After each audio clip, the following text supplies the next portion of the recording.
বন্ধুরা, আজ থেকে তিনটি সিদ্ধান্ত নিয়ে। নাম্বার ওয়ান, আমি শৃঙ্খলিত জীবনযাপন করব। নাম্বার টু, আমি সময়কে সম্মান করব।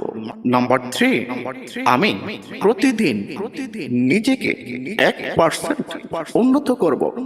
মনে রাখবেন, জীবন রাতারাতি বদলে যায় না, কিন্তু প্রতিদিন সঠিক সিদ্ধান্ত একদিন পুরো জীবনকে বদলে দেয়। শেষে একটি কথা বলি, আপনি হয়তো আজ খুব সাধারণ, কিন্তু আপনার অভ্যাস যদি অসাধারণ হয়, তাহলে আপনার ভবিষ্যৎ অসাধারণ হতে পারে।